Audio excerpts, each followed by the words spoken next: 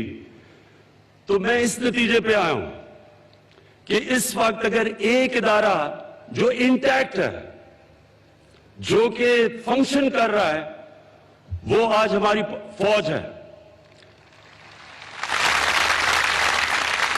اور وہ اس لیے فنکشن کر رہا ہے کہ کسی قسم کی پولیٹیکل انٹرفیئرنس نہیں ہے, پروفیشنلزم ہے, میرٹ کا سسٹم ہے. جب تک ایک ادارے میں میرٹ ہوتی ہے, پروفیشنلزم ہوتی ہے, وہ ادارہ چلتا ہے. ایک وقت پہ ہماری بیوروکریسی, ہماری سول سروس 1960s میں سارے ایشیا میں بہترین سول سروس مانی جاتی تھی, کیونکہ وہ بھی پروفیشنل تھی, تب میرٹ تھی. سب سے مشکل امتحان تھا سول سروس کا امتحان. اور جب بھی ایک میرٹ کا سسٹم ختم ہوتا ہے, پولیٹیکل انٹرفیئرنس ہوتی ہے, اور ہماری طرح کے پولیٹیشنز کرتے ہیں, تو جب ایک ملک کے ادارے تباہ ہوتے ہیں تب ملک تباہ ہوتا ہے. ملک یہ یاد رکھیں, کوئی بھی جنگ, بمباری ملک کو تباہ نہیں کرتی. جرمنی اور جاپان سیکنڈ ورلڈ وار میں تباہ ہو چکے تھے, لیکن 10 سال میں پھر کھڑے ہو گئے, کیونکہ ان کے ادارے انٹیکٹ تھے. تو ہم نے جو پاکستانیوں کے لیے سبق ہے وہ یہ کہ اس ملک کو اللہ نے سب کچھ دیا ہے, کسی چیز کی کمی نہیں ہے. آپ نے کوئی ویژولز دیکھے کہ ہمارے ملک کی ڈائیورسٹی کتنی ہے, کیا کیا اللہ نے دیا اس ملک میں, آپ کو اندازہ ہی نہیں ہے کہ کتنا اور اللہ نے دیا ہے. ہمیں یہی نہیں پتا کہ ہمارے ملک میں گیس کتنی ہے. ہمیں پتا ہے کوئلے کے اربوں ٹنز کے ریزروز ہیں, تانبا ہے, سونا ہے, زرخیز زمین ہے, 12 موسم ہے, سب سے اونچے سے سمندر, سب سے سٹیپ گریڈینٹ ہے, مطلب کہ سب کچھ اگ سکتا ہے یہاں. لیکن ہم نے اپنے ادارے مضبوط کرنے ہیں, میریٹوکریسی لے کے آنی ہے. اور سب سے امپورٹنٹ چیز میں آپ کے سامنے ایک, کیونکہ ہمارا واحد ملک ہے اسلام کے نام پہ بنا تھا, تو میں آپ کے سامنے یہ تاریخ رکھنا چاہتا ہوں. 610 میں نبی صلی اللہ علیہ وسلم کو نبوت ملی. 620 میں صرف 40 لوگ مسلمان ہوئے تھے. 623 میں ہجرت کی مدینہ. 625 میں جنگ بدر ہوئی, جدھر صرف 313 لڑنے والے تھے. 625. 636 میں یارموک میں 80,000 سے 1,00,000 رومن ایمپائر کی فوج جنگ یارموک میں شکست کھاتی ہے مسلمانوں سے. اور پھر 638 میں جو دوسری سپر پاور تھی پرشین ایمپائر, وہ شکست کھاتی ہے قدسیہ میں. تو یہ سب غور کریں کہ یہ کیا ہوا. وہ دنیا کے عظیم لیڈر, انہوں نے کیا کیا ان لوگوں میں جو کہ کہاں قبیلوں میں بٹے ہوئے, جن کی اہمیت ہی کوئی نہیں تھی, ریگستان میں رہتے تھے. انہوں نے کیا کیا کہ وہ دنیا کی سب سے عظیم سویلائزیشن بن گئے, قوم بن گئے. کئی صدیوں تک دنیا کی امامت کی. ہمیں قرآن میں اللہ کہتا ہے کہ ان کی زندگی سے سیکھو. ہمیں حکم ہے اللہ کا, ہمیں اللہ حکم دیتا ہے کہ ان کی زندگی سے سیکھو. تو ان کی زندگی سے ہم نے کیا سیکھا؟ یہ واحد ملک تھا جو اسلام کے نام پہ بنا تھا.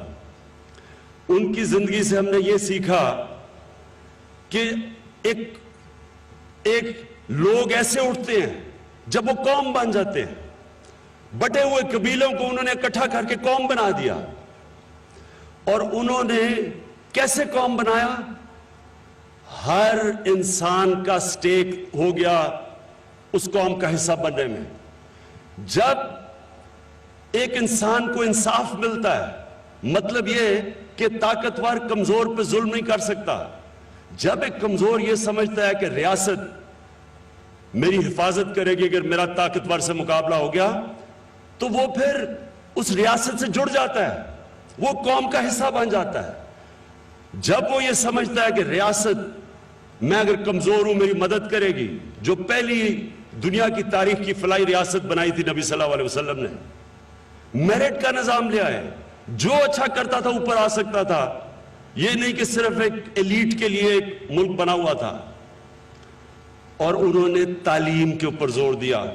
کوئی قوم تعلیم کے بغیر نہیں اٹھتی. وہ پرنسپلز انہوں نے سیٹ کیے تھے, وہی پرنسپلز آج جو ہمارے مسئلے ہیں پاکستان کے, انہی پرنسپلز پہ یہ ملک اٹھے گا. ہمارے بڑے مسئلے ہیں آج, قرضوں میں ملک ڈوبا ہوا ہے, پانی کا مسئلہ ہے, بجلی کا مسئلہ ہے. یہ میں 2-3 ہفتے صرف پریزنٹیشنز لیتا رہا ہوں ڈیفرنٹ ڈپارٹمنٹ سے کہ کتنے مسئلے ہیں پاکستان کے. لیکن میں آج آپ کو کہہ رہا ہوں یہ ملک اٹھے گا, ایک عظیم قوم بنے گی.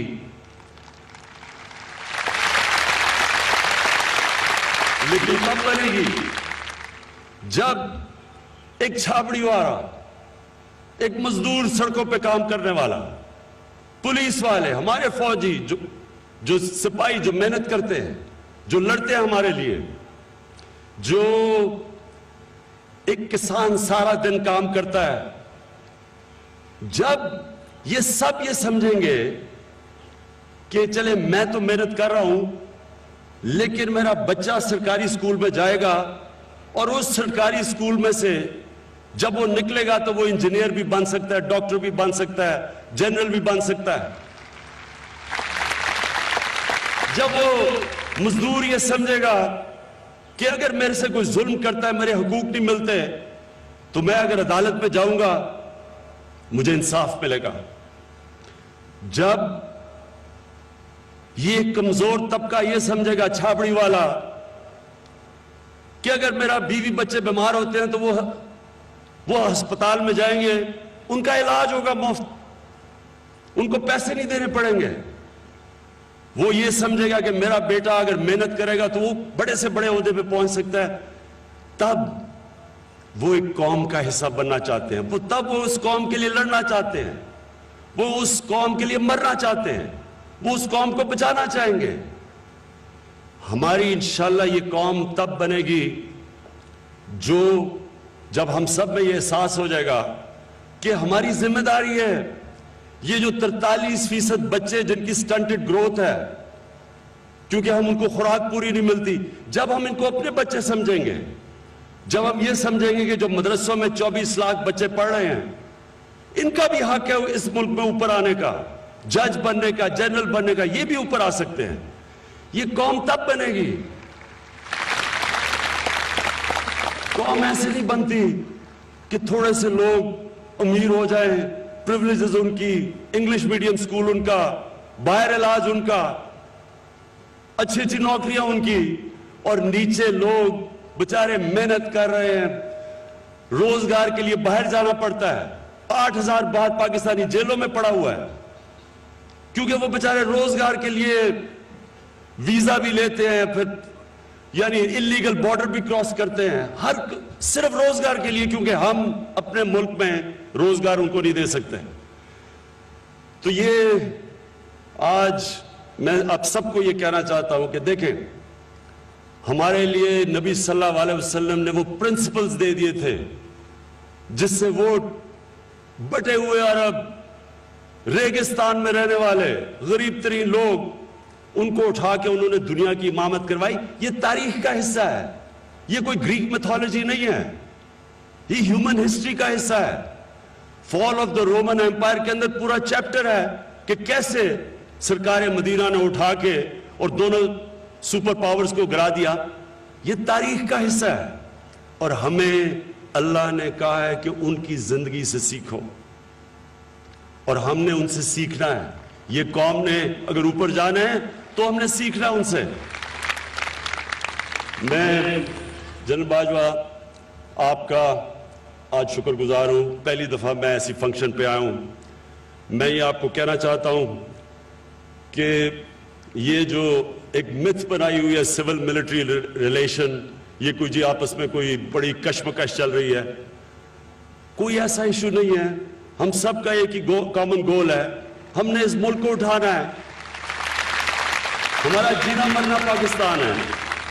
میرا یہ رہنا مرنا جینا باہر میں نے کمائی کی لیکن سارا کچھ آج میرا پاکستان میں ہے. میں اس ملک کے ساتھ ہی اوپر جاؤں گا, اسی کے ساتھ نیچے جاؤں گا.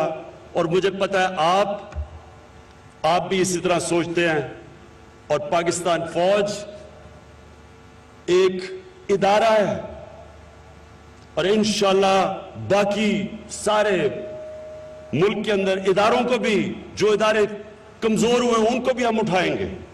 یہ مثال ہے ہمارے سامنے کہ ایک ادارہ اگر انٹیکٹ ہوتا ہے تو یہ جنگ لڑے ہیں پچھلے 15 سال جس میں سارے ہمارے دشمن کود پڑے تھے, پوری انہوں نے کوشش کی پاکستان میں تقسیم کرنے کی, لڑائی کرنے کی, دہشت گردی کرنے کی, پورا فائدہ اٹھایا جب ہم کسی اور کی جنگ میں گئے. یہ ایک آج پاکستان قوم کی طرف سے آپ کو خراج تحسین پیش کرتا ہوں کہ جس طرح آپ نے اور انٹیلیجنس ایجنسیز نے مل کے ہمیں اس جنگ سے نکالا. میں شہداء کا جو ان کے لواحقین ہیں میں ان کو ایک صرف آخر میں بات کہنا چاہتا ہوں کہ دیکھیں, ہم جب نماز پڑھتے ہیں تو ہم اللہ سے کہتے ہیں کہ اللہ, ایک ہی چیز مانگتے ہیں اللہ سے کہ اللہ ان کے راستے پہ لگا جن کو تو نے نعمتیں بخشی ہیں. تو نعمتیں تو اللہ نے سب سے پہلے پیغمبروں کو بخشی ہیں اور پیغمبروں کے بعد جو سب سے بڑا درجہ ہے وہ شہیدوں کا ہے. تو آپ سب کو جنہوں نے اس دور پہ اپنے قریبیوں کو شہید ہوتے دیکھا ہے تو آپ کو یہ اس چیز کی پورا مطمئن ہونا چاہیے کہ ہم تو آخرت میں ماننے والے ہیں. مسلمان تو ہے ہی وہ جو آخرت میں مانتا ہے. تو آپ سب کو اس چیز پہ مطمئن ہونا چاہیے کہ اللہ ان لوگوں سے جنہوں نے ہمیں بچانے کے لیے اپنی جان کی قربانیاں دی, اللہ کے لیے پیغمبروں کے بعد سب سے بڑا درجہ ان شہیدوں کا ہے. بہت شکریہ.